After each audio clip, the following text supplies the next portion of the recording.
Good morning. Brought y'all a little gift. Y'all ready? So first of all, my name is Dr. Bernard Ashby. I'm a vascular cardiologist, not a vascular surgeon. Okay, so that means that I'm a glorified plumber. I deal with the pump and the pipes. Got it? And so I'm here to talk to you a little bit about heart disease. And by the time I am done, I expect all of you to be, third-year med students when it comes to the heart. Okay? Now, with that said, here's my gift. Y'all see that? This is a heart. Okay? So it's not that size. I mean, generally speaking, your heart is more or less the size of your fist, a little bit larger than your fist. And this will probably be on the order of a cow heart, so to speak. It looks complicated, but what you guys need to understand is that the heart has 4 chambers. I'll just get rid of that. 4 chambers. You have the 2 ventricles and the 2 atria, okay? When we think of the heart, we think of the left side and the right side. The left side pumps out into the aorta, the main blood vessel. I call this vessel I-95.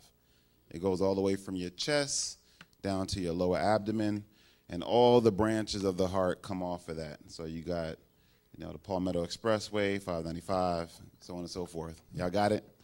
All right. And so basically, with that said, I'm going to hold on to this. Thank you. With that said, I'm going to talk about the heart. Now, heart failure is what we're going to talk about specifically today, but it's going to be in the context of what leads to heart failure, which is very important. And so, basically, the circulatory system is the heart, the blood vessels, and that's pretty much it. And so any disease of the circulatory system is what we call cardiovascular disease, all right?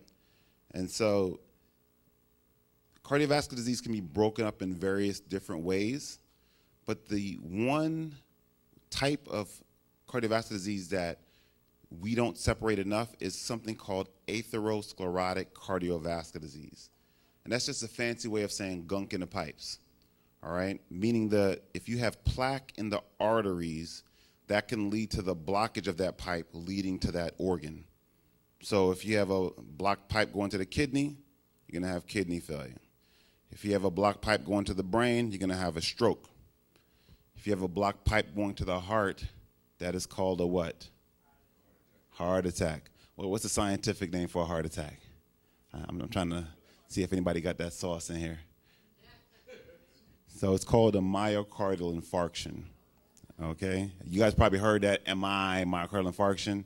I told y'all gonna be med students, okay? Well, y'all gonna learn today, okay? So, and the name explains what it is. So myocardial is the scientific name for a heart muscle. So myocardium is heart muscle, myocardial.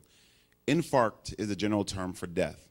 So you can have an infarct of the kidney, infarct of the brain, infarct of the liver. That means that part of the tissue is no longer alive, okay?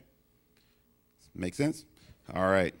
So the main cause of heart attacks and strokes are due to blocked arteries. And so if you have a blocked artery in the heart, and I remember I said I-95? So the first branches of I-95 are the coronary arteries. So the heart, although it's pumping blood to the body, it's an organ too, so it needs its own blood supply. And you see these are the coronary arteries, okay? And so if these get blocked, again, that leads to a heart attack. Now, if you got gunk in your arteries going to your brain, mainly your carotid arteries, that causes strokes. Follow me? Now, the next question is, what causes that? What causes gunk in the pipes?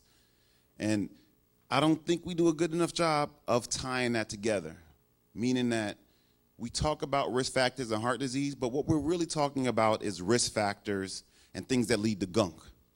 All right, so if you have high cholesterol, what does that do? Gunk in the pipes.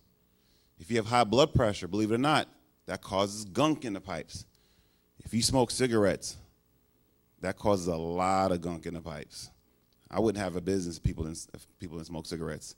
Most people actually die of gunk-related issues as opposed to cancer, believe it or not.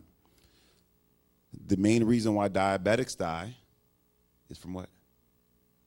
Gunk in the pipes. And that's an important point because diabetes afflicts our community at an astronomical rate.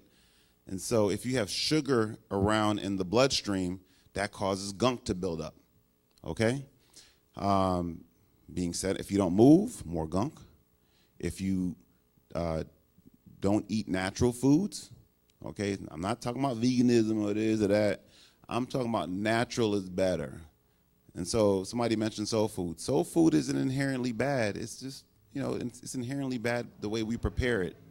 So if you get fresh meat, fresh fruits, fresh vegetables, you're less likely to form gunk in your pipes.